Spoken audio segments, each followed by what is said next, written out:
करना चाहती हूँ कि वर्तमान के अंदर जो परिस्थितियां हमारे देश के अंदर है वो बड़ी विचारणीय परिस्थितियां हैं। आप देखिए पिछले गत 10 साल का जो इतिहास है, उस इतिहास के अंदर उन सरकारी स्कूलों को बंद किया जा रहा है, उनको मर्ज किया जा रहा है। और मेरा ये सवाल है कि उन सरकारी स्कूलों में कौन पढ़ रहा है? उन सरकारी स्कूलों के अंदर पढ़ रहा है गरीब का बच्चा, दलित का बच्चा, आदिवासी का बच्चा। तो सरकार की स्पष्ट मंशा है कि अगर गरीब पढ़ेगा, दलित पढ़ेगा, आदिवासी पढ़ेगा तो अपने हकों के लिए जागरूक होगा और कहीं ना कहीं वो आवाज उठाएगा और कहीं ना कहीं वो क्रांति पैदा करेगा।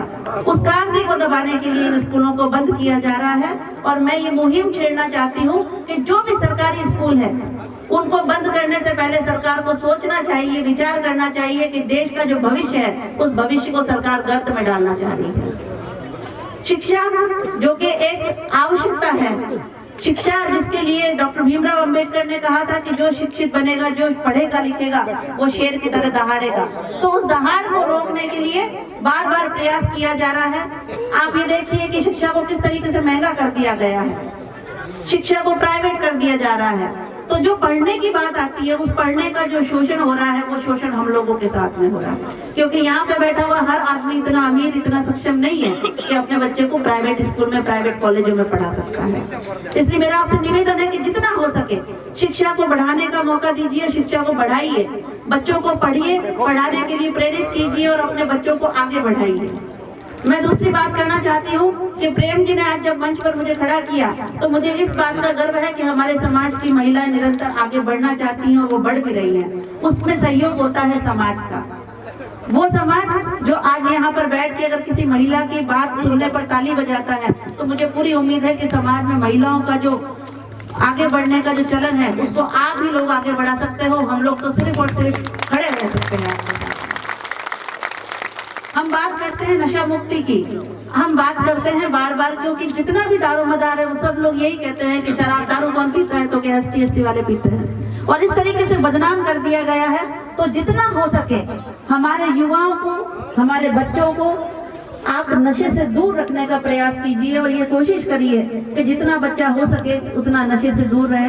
क्योंकि एक तो शराब ही थी, लेकिन आजकल तो ऐसी ऐसी ड्रग्स ला दी है, और वो ड्रग्स और जो दारू की दुकानें हैं वो ST SC की बस्तियों के पास में, गरीबों की बस्तियों के पास में, मजदूरों की बस्तियों के पास में खोली जाती है। क्यों?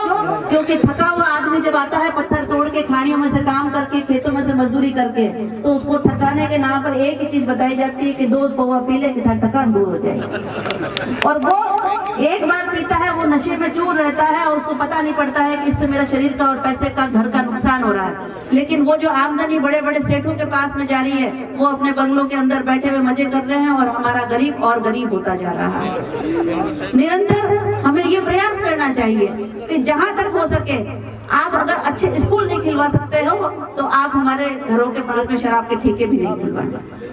मैं एक लास्ट में एक बात और कहना चाहती हूँ कि बार बार हम देख रहे हैं कि जब से सामाजिक आंदोलन हमारे शुरू हुए थे और जब से सरकार आई, मैं खुलकर यहाँ से कहना चाहती हूँ कि जो सरकार भी हो, चाहे किसी भी पार्टी की हो, अगर वो गरीब का साथ नहीं दे सकती है तो वो हमारे लिए किसी काम की नहीं है।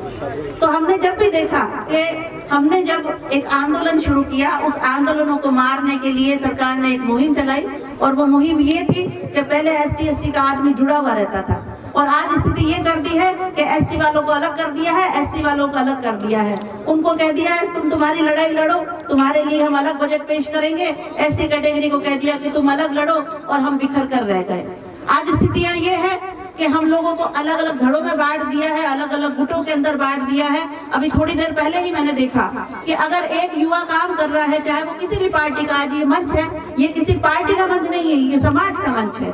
इस समाज के मंच पे कोई संगठन, कोई पार्टी, कोई भी व्यक्ति आकर बैठ सकता है, बात समाज की होनी चाहिए। लेकिन अगर हम ये बहिष्कार कर दें कि नहीं वो फलानी पार्टी का नहीं आ सकता, ढिकानी पार्टी का नहीं आ सकता, तो आप मान के चलना कि हमारी स्थिति पहले जैसी हो जाएगी। क्योंकि सत्ता और सरकार के अंदर बैठा हुआ आदमी नहीं चाहता है कि हम राजनीतिक रूप से प्रेरित हो और आगे बढ़े। हमारा सिर्फ इतना ही कर दिया है कि रिजर्व सीट पे उस पर तुम जाके लड़ो, और लड़ने के लिए भी एक ही सीट पे 5 आदमी को खड़ा करके परिवार में फूट डलवा देते हैं, और कर्जा करके हम आपस में लड़ते रहते हैं, कोर्टों के केस लड़ते हैं, उसके बाद में परिवार में बोले जैसे नहीं रहते हैं। तो आपको ये सोचना पड़ेगा कि अगर हम लोगों को आगे बढ़ना है तो राजनीति में आना पड़ेगा, और राजनीति के अंदर आने के लिए हम अपनों का ही बहिष्कार नहीं करें, बल्कि उनको साथ में लाने की कोशिश करें कि जो व्यक्ति भी आएगा वो हमारे लिए आवाज उठाए, हमारे समाज के लिए आवाज उठाए, इस पूरे देश के लिए आवाज उठाए, चाहे वो आदमी गरीब हो, चाहे दलित हो, चाहे शोषित हो।